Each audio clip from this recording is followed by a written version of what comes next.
Hey, salut à tous, bienvenue pour une nouvelle vidéo.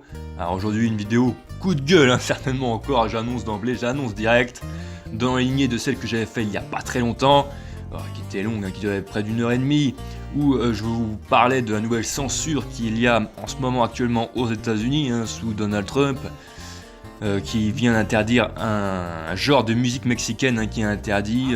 Il y a même des concerts qui sont annulés en France, donc ça nous impacte aussi. Bon bref, je vais pas y revenir, la vidéo est là pour ça, elle était assez longue.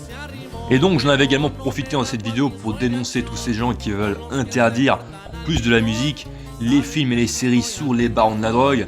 On avait vu des commentaires de Français notamment qui s'insurgeaient contre Breaking Bad, qui voulaient faire interdire Breaking Bad, parce que selon eux, ça glorifiait les criminels, ça encensait donc les barons de la drogue, et que dans ce sens il fallait interdire la série. Vous voyez jusqu'où ça allait. Et donc c'est vrai que j'en avais parlé donc de cette nouvelle mouvance de gens qui veulent interdire les films et les séries sur les criminels, en prenant plus spécifiquement l'exemple de Breaking Bad, parce que c'était ça qui était revenu le plus souvent en commentaire. Mais c'était pas simplement des commentaires de 2-3 paumés, comme on a pu le voir, de la part de Français d'ailleurs, je tiens à le préciser. Mais ça faisait également, on avait vu dans cette vidéo, l'objet d'une proposition de loi au Mexique, où ils veulent faire interdire toutes ces séries, ces films et séries sur les barons de la drogue, sur les mafieux. Donc vous voyez que ça allait quand même assez loin. Et aujourd'hui, on franchit encore une nouvelle étape, on va rester dans le même sujet pour cette vidéo, parce que en plus donc de ces 2-3 excités là français qui veulent faire interdire Breaking Bad, figurez-vous que le créateur en personne de Breaking Bad, notre maître à tous, j'ai envie de dire, on va se calmer, c'est pas la Bible non plus Breaking Bad, ça va, mais enfin bon, voilà, moi je l'avais dit dans cette vidéo, etc., que c'était ma série préférée quand même, et que le créateur de Breaking Bad là, Vince Gilligan, eh bien, je sais même pas son blaze ce type. Mais quoi qu'il en soit, on peut quand même avoir un certain respect pour son œuvre, pour son travail, etc. Mais là, force est de constater qu'il vient de dire de la merde, il vient de lâcher une grosse bombe, parce qu'il est plutôt d'accord, limite, avec ceux qui veulent faire interdire sa série. Alors là, franchement, on tombe des nues. On est où là maintenant? Même le créateur de Breaking Bad, vous voyez, eh bien, il regrette d'avoir fait la série, quasiment, enfin, pas ces termes, en tout cas, vous voyez, il regrette d'avoir créé le personnage de Walter White, en tout cas. Donc, vous voyez jusqu'où ça va, même le créateur de Breaking Bad s'y met. On va voir ça ensemble dans cette vidéo qui sera assez rapide, assez courte. Comme j'ai dit, on peut lui accorder tout le respect qu'il mérite pour son travail, à Vince Gilligan, là. Mais là, il dit de la merde. Franchement, il dit de la merde. Il renie sa série, carrément, dans cette interview, là. Il renie sa série, ce type. Franchement, on a envie de lui dire... Oh non, pas ça. Pas aujourd'hui, pas maintenant, pas après tout ce que tu as fait. Sauf que bon, Breaking Bad, ça lui a quand même apporté beaucoup de choses, il est connu que pour ça, ce type, donc il va se calmer 2 secondes. Maintenant, c'est bien beau de sortir des interviews qui ironient sa série, mais bon, t'es connu que pour ça, gars. Donc, puis, pas après ça, pas après tout ce que t'as fait. Breaking Bad, c'est plutôt Maserati que Materazzi.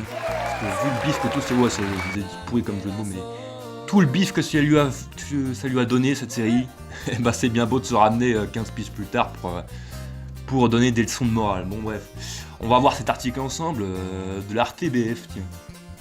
Salut à tous les Belges, 2% des gens qui me regardent sont des Belges. Donc voilà, 5 fois moins que les Canadiens. Pourquoi le créateur de Breaking Bad regrette-t-il qu'il y ait autant de méchants populaires? Avec Breaking Bad et Better Call Saul, Vince Gilligan s'est imposé comme l'un des plus grands scénaristes de l'histoire de la télévision. Il est le créateur de personnages emblématiques, dont l'indétrônable Walter White, incarné par Bryan Cranston dans Breaking Bad. Ce prof de sciences dont le cancer en phase terminale le pousse à devenir un véritable baron de la drogue pour mettre sa famille à l'abri de tout besoin, s'est imposé comme l'un des plus grands anti-héros de tous les temps. Voilà, donc là il fait le pitch de la série, on connaît, merci.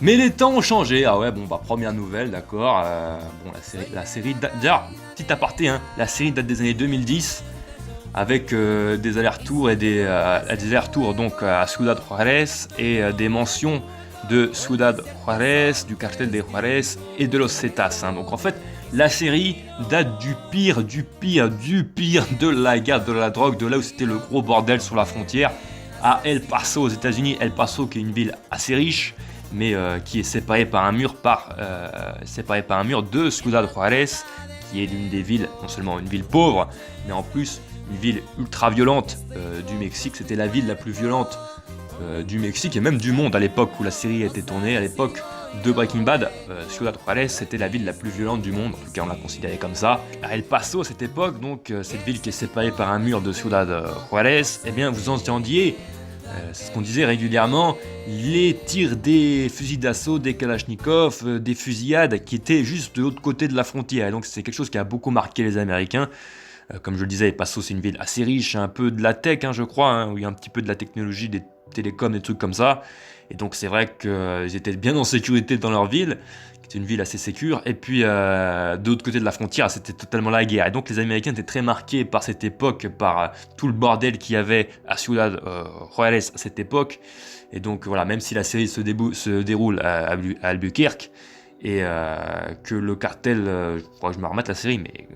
De mémoire, donc ce qu'il y avait dans le corrido de Walter White, c'est que le cartel c'est au Michoacán, et je pense que dans la série ils vont plutôt au Michoacán quand ils vont au Mexique.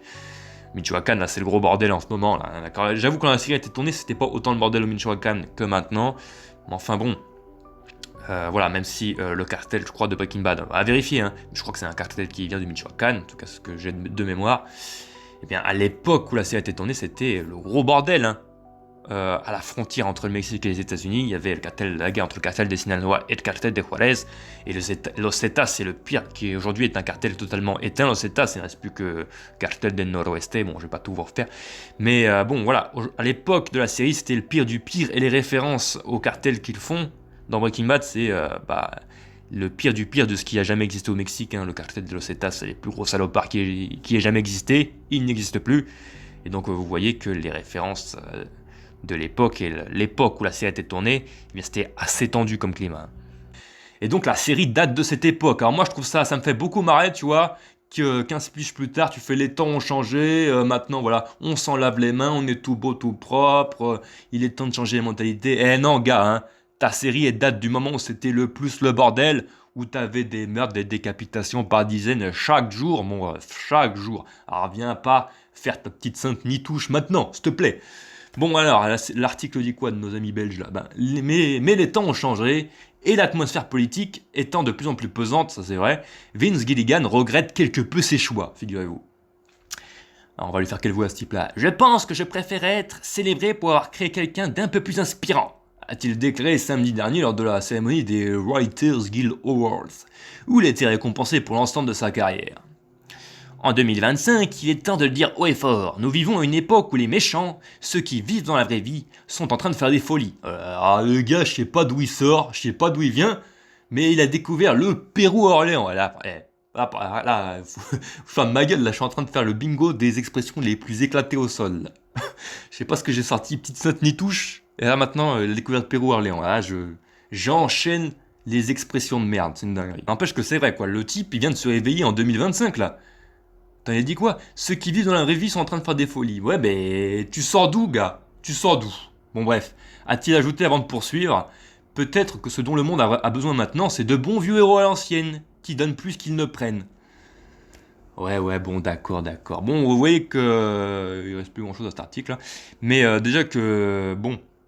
Vous voyez un peu sa manière de penser à ce type. Il rejoint quasiment presque ceux qui veulent faire interdire sa série, ce pourquoi il est connu. Bon, je trouve ça un peu navrant, puis c'est rhétorique, excusez-moi, un peu bisounours. Moi, ma philosophie, c'est que les héros, ça n'existe pas dans la vraie vie. Alors que les salopards, les fils de pute, ça existe, tu vois. Donc c'est pour ça que ça m'intéresse plus. Donc à tous les enfoirés qui peuplent cette terre, parce que bon, voilà, que ce soit dans la fiction, après, parce que tu peux les retrouver dans la vraie vie, alors que les héros, ça n'existe pas, mon gars. Les héros, ça n'existe pas. On connaît beaucoup de toi, ils voient un immeuble en flammes, ils vont se jeter dans l'immeuble en flammes pour sauver un bébé. Ouais, je crois pas, ils vont faire le 18 comme tout le monde. Voilà, les gars, les pompiers, d'accord, j'avoue, ils risquent leur vie et tout, mais bon, je veux dire, c'est leur boulot, ces gars, puis comme ça, ils font leurs petits intéressants, ils font genre, ils sont pompiers, et puis ils lèvent de la gonzesse, tu vois, voilà, chacun trouve midi à sa porte. Vous tombez sur une mallette d'1 million de dollars, j'allais dire, ouais, ok.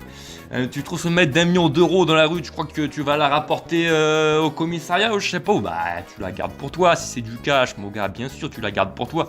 Donc arrêtez de faire les hypocrites maintenant. La tolérance, le sacrifice, ouais c'est bien beau, c'est des morales, des vertus qui bien sûr eh bien sont encensés, sont sollicités par la plupart des gens, mais bon, dans les faits, voilà, ça reste quand même assez rare, hein, on va pas se mentir. Et puis bon, c'est pas le sujet, j'ai envie de dire, c'est pas le sujet. Là, c'est de la fiction.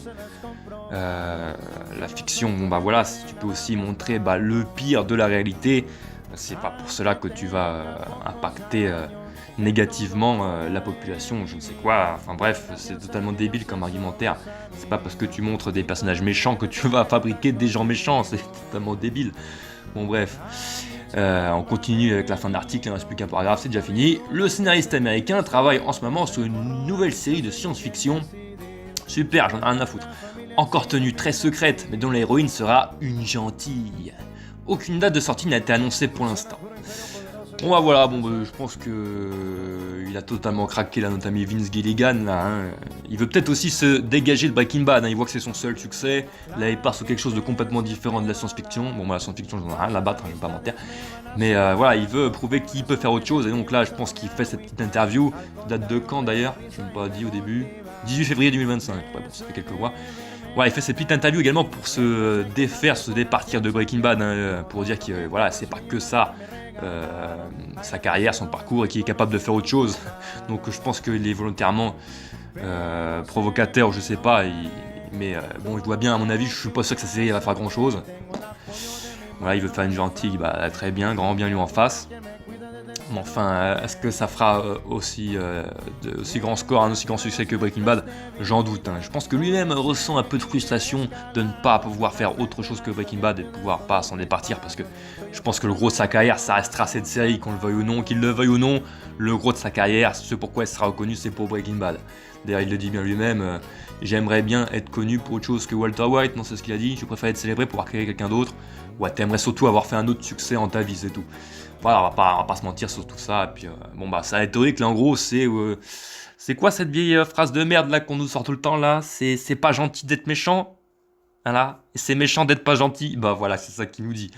Bon bref, encore une fois, pour ceux qui veulent interdire Breaking Bad, ceux qui veulent interdire les films et les séries sur les mafieux, ceux qui veulent interdire la musique norteña, comme c'est le cas en ce moment aux États-Unis, eh bien tous ces gens-là, je dis que ce n'est pas parce que tu illustres certains côtés négatifs, sombres de notre monde, qui existent bel et bien, que tu veuilles le cacher ou non, eh bien que tu vas fabriquer des gens méchants, ou que ça va, comme je le disais, impacter ton auditoire et encenser des valeurs négatives, etc.